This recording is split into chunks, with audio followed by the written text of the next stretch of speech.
এক মধ্যরাতে পরাধীন এই দেশ ছেড়ে তুমি চলে গিয়েছিলে স্বাধীন এক স্বদেশে ফিরে আসার স্বপ্ন নিয়ে। তুমি ফিরে আসোনি, স্বাধীনতা এসেছে।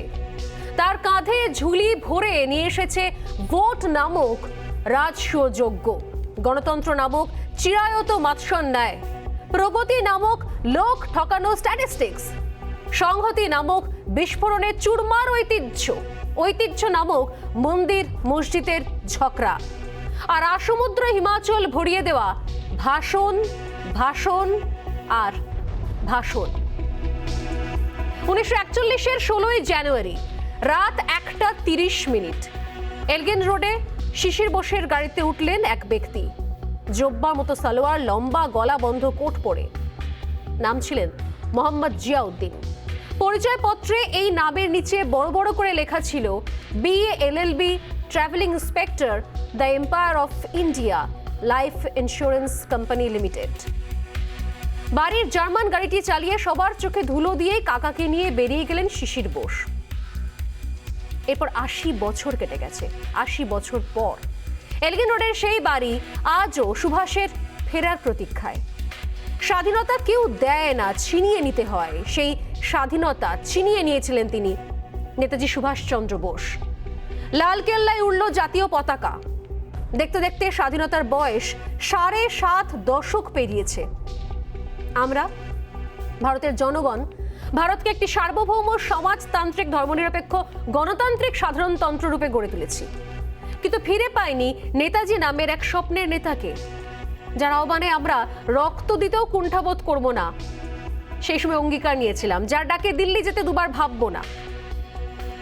This is Subhas Chandra Bose speaking to you over Azad Hind radio. এই একটা লাইন, সেই সময় একটা লাইন গোটা দেশবাসীকে স্বাধীনতা সংগ্রামে অনুপ্রাণিত করার জন্য যথেষ্ট ছিল। সেই দেশনায়কের 125তম জন্ম জয়ন্তী। আয়োজনের আড়ম্বর যে থাকবে তাতে সন্দেহ নেই, সন্দেহ হওয়ার কথাও ছিল না। আজাদির অমৃত মহোৎসবে প্রজাতন্ত্রের কুচকাওয়াজ শুরু হবে জানুয়ারির 23-এ। লক্ষ্য সুভাষ স্মরণ। তাকে শ্রদ্ধা জানাতে ইন্ডিয়া গেটে বসবে নেতাজির পূর্ণাবয়ব মূর্তি। আজ টুইটে ঘোষণা করেন প্রধানমন্ত্রী নরেন্দ্র মোদী।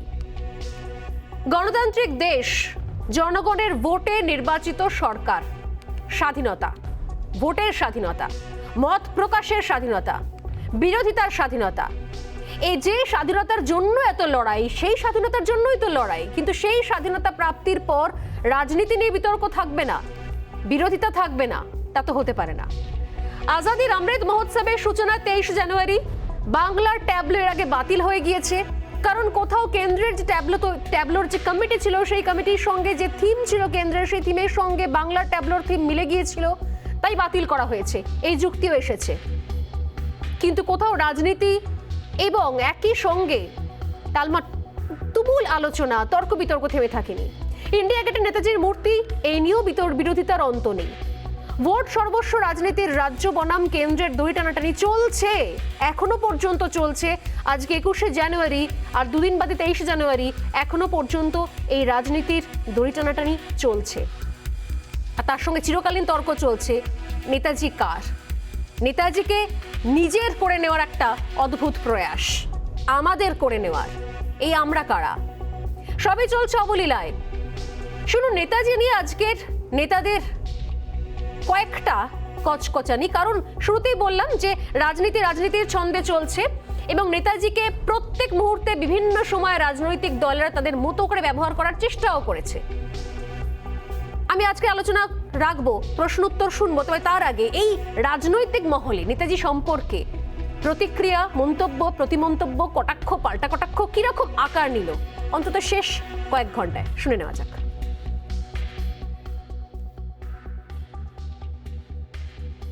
আগে ছিল সাম্প্রদায়িক সরকার, আর এখন হচ্ছে পাগল সরকার।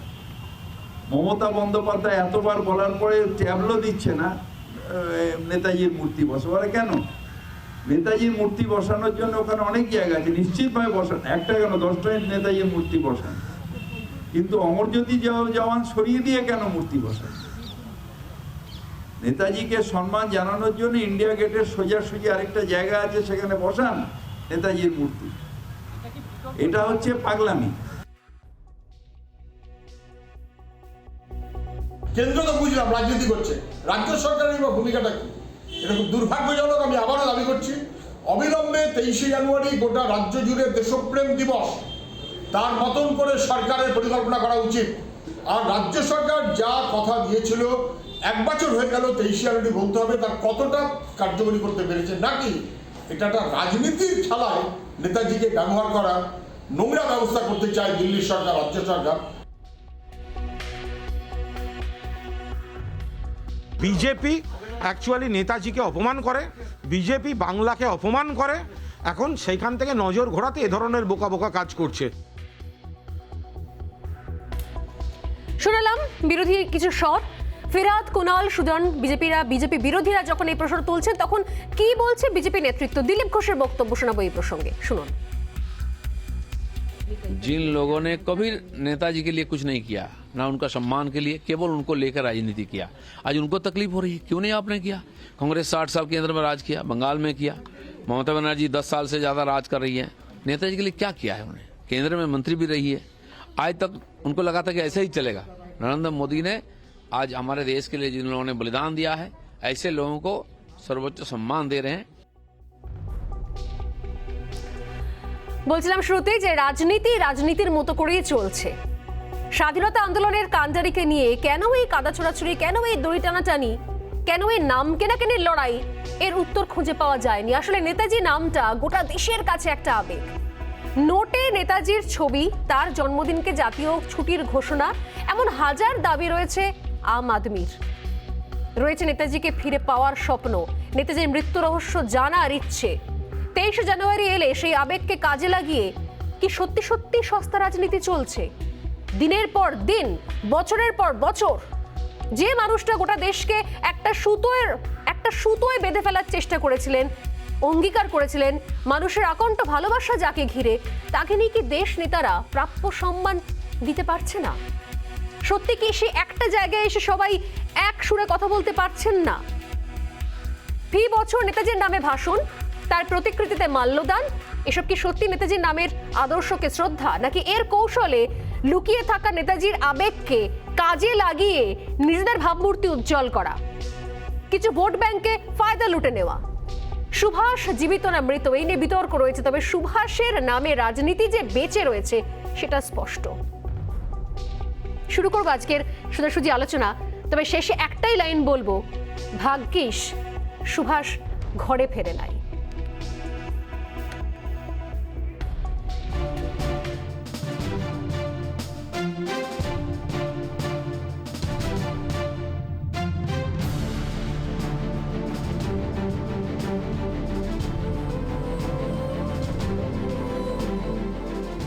ইন্ডিয়া গেটে বসতে চলেছে নেতাজি সুভাষচন্দ্র বসুর পূর্ণাবয়ব মূর্তি। নেতাজির 125তম জন্মবার্ষিকী উদযাপন উপলক্ষে এই মূর্তি বসানো হতে চলেছে।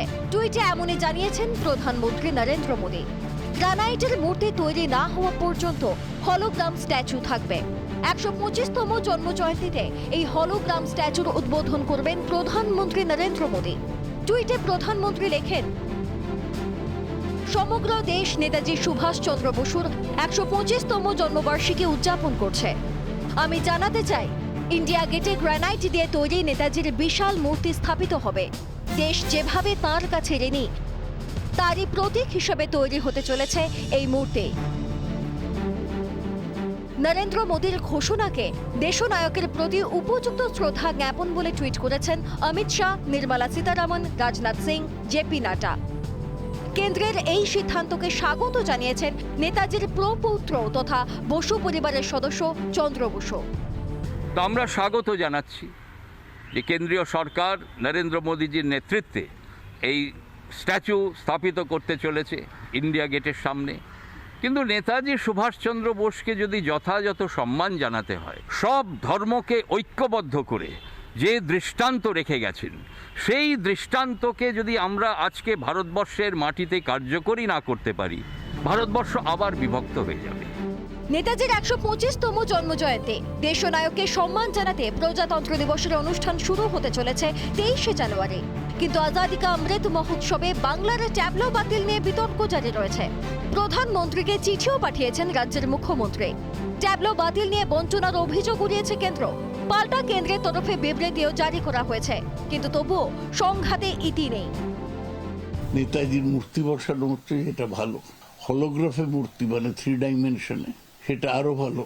কিন্তু নেতাজির ট্যাবলো বাতিল করা সেটা খারাপ। কেন্দ্রীয় সরকার বিচারিতা করছেন, নেতাজির ব্যাপারে তাদের নীতি তারা স্পষ্ট করুন, এটাই আমি চাইব। আমাদের রাজ্যে যে ট্যাবলো পাঠানো হয়েছিল সেটা আর কি আরো আছে, আমি কেরলায় জানি, তামিলনাড়ুতে জানি, দক্ষিণে তো কেবলমাত্র কর্ণাটক ছাড়া আর কোন রাজ্যের ট্যাবলো এবারে যাচ্ছে না। এগুলোর পিছনে রাজনীতি নেই, এগুলোর পেছনে আরএসএস এর মতাদর্শ যার দ্বারা বিজেপি পরিচালিত হয় নেই, এ কথা বিশ্বাস করার কোনো কারণ নেই। নেতাজি সম্পর্কে ওদের মনোভাব কি আমরা জানি, স্বাধীনতা আন্দোলনের ইতিহাস ওরা জানেন না, ওরা বিকৃত করবার চেষ্টা করছেন। পাল্টা এই ইস্যুতে বিরোধীদের তোপ দেখেছে বিজেপিও। নেতাজিকে নিয়ে রাজনীতির অভিযোগ তুলেছে গেরুয়া শিবির। जिन लोगों ने कभी नेताजी के लिए कुछ नहीं किया, ना उनका सम्मान के लिए, केवल उनको लेकर राजनीति किया, आज उनको तकलीफ हो रही है। क्यों नहीं आपने किया? कांग्रेस 60 साल केंद्र में राज किया, बंगाल में किया, ममता बनर्जी 10 साल से ज्यादा राज कर रही है। नेताजी के लिए क्या किया है उन्हें? केंद्र में मंत्री भी रही है, आज तक उनको लगा था कि ऐसे ही चलेगा। नरेंद्र मोदी ने आज हमारे देश के लिए जिन लोगों ने बलिदान दिया है, ऐसे लोगों को सर्वोच्च सम्मान दे रहे हैं। দুদিন পর নেতাজির 125তম জন্মদিন, কিন্তু তার আগে দেশনায়ককে ঘিরে রাজনীতির কচকচানি। পরাধীন দেশকে দিল্লি নিয়ে যেতে চেয়েছিলেন, স্বাধীনতার স্বপ্ন দেখিয়েছিলেন, কিন্তু সেই স্বাধীনতার 7.5 দশক পর সেই দিল্লিতেই নেতাজির জন্মদিন ঘিরে রাজনীতি। কেন্দ্র রাজ্য দড়ি টানাটানি। 125তম জন্ম জয়ন্তীতে স্বাধীন দেশের নেতাদের কাছ থেকে এটাই কি প্রাপ্তি ছিল দেশনায়কের? রিপাবলিক বাংলা।